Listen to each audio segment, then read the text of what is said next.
Hello, beer drinkers, and welcome to another beer review with me, Peter, the master of hops. Today, drinking some more lager that I picked up on Beer Dome. So thanks to Beer Dome for the lager. This was part of one of their American releases. I'm really excited about this one because this comes from Barrique, and Barrique makes amazing lagers. In general, just really good beers. I actually also have my first barrel aged out from them, which will be fun to try. But this is equal parts a collab with The Seed, which is an heirloom corn lager. So 4.8% lager, brewed with Weimar Pilsner malt and Bloody Butcher corn that they did a cereal cook on and single decocted. And you have to do cereal cooks on something like that, cereals like corn or rice or something, if you're using a non-flaked product. So you have to do that to actually get the starches out to be able to convert the starches into sugars.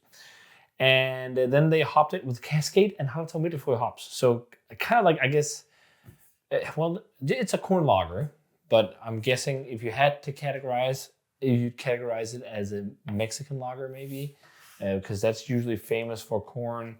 But, you know, Japanese lagers, for example, are famous for rice, but not all of them use rice. I'm curious what they put it on as style-wise here on Untapped. Let's just try and see. It's okay. So it says that a lager, American Pre-Prohibition lager. Okay, I never heard of what that was or meant or anything.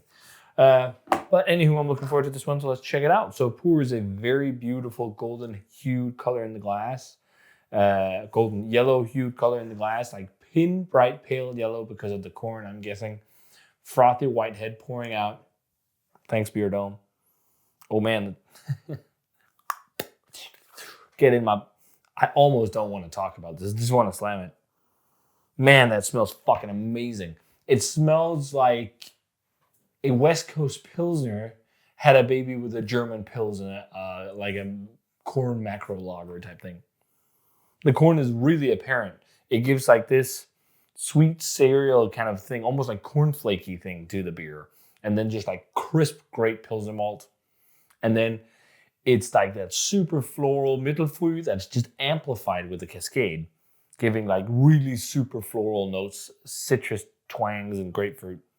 It really smells like modern lager. It smells like a fucking crusher. Let's try this one. Cheers.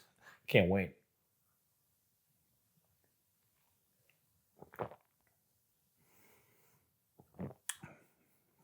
That is lovely.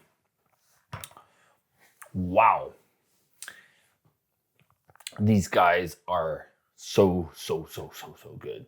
I don't know if they're really hyped in Europe. Like when they get Barrique beers, even all these lagers, and they also do wild beers, they sell quite fast. I think in Nashville, Tennessee, right? Yeah. So they actually do sell out when they're here, which is great to see. But it's not something you see on forums and beer geeks talk about and whatnot. But this is beautiful.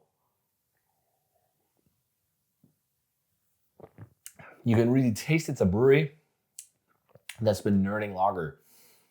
So it kind of, it's got that cross thing. Like it's got West Coast Pils vibes because of the Cascade and high hoppiness, without being super bitter. It's just like really aromatic in flavors. And then the crispy lightness of like corn lagers, almost macro lagers, but then the herby tones of German Pils as well. It's a very, very interesting fusion here. And the German Pils vibes is of course the Mittelfoy, but also I guess the Barrique or the Weimar Pils. But man, this is beautiful lager. I'd love to brew something like this. It's really, really good. And it seems like it's kind of equal parts Cascade Mittelfoy, or maybe more Mittelfoy than Cascade.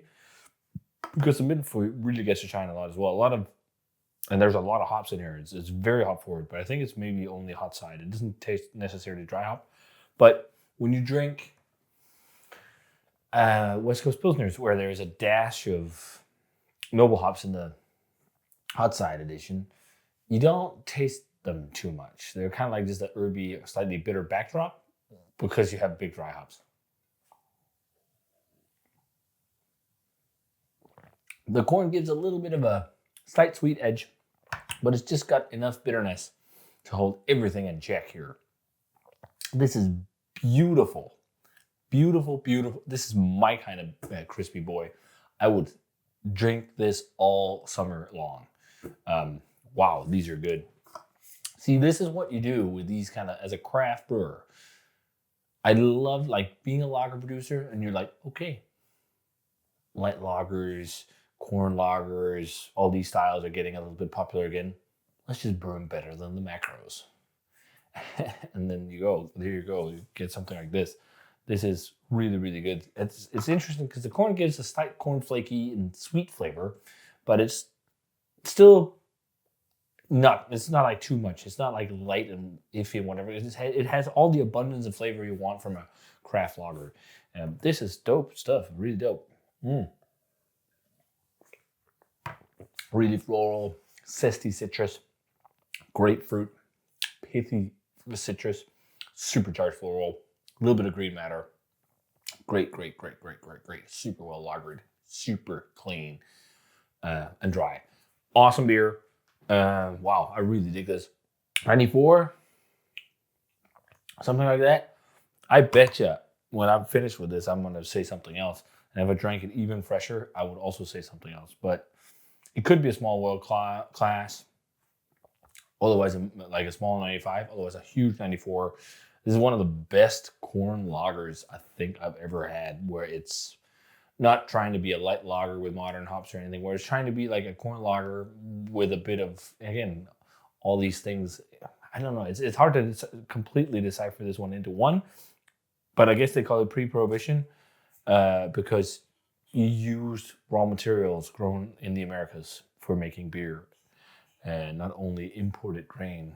And I think in some areas it was harder to grow barley, so you used corn, and you couldn't grow the classic American barley varieties were hard to grow, European, that gave rise to, I think, 6-row barley, which was undermodified, and you had to use the cereals. I can't remember how. It's a long story about how the American macro lager came to be what it was. It's actually due to difficulties of brewers brewing in America, which is interesting. But another dope lager from Barrique, equal parts, and the seed. Really, really good. 94. Get this if you can. This is dope shit. Drink it now. It's 3 months in the can, so it's still plenty fresh. But you should drink it right now if you see it. It's dope. So if you guys had this one, let me know what you thought of it. Thanks a ton to Beer Dome for the beer. And as always, comment, subscribe, check out the Facebook fan page, Twitter, and Instagram, and give the video a thumbs up if you enjoyed it, and ring the bell for future notifications about videos. And I'm going to say cheers. See you guys in another beer review.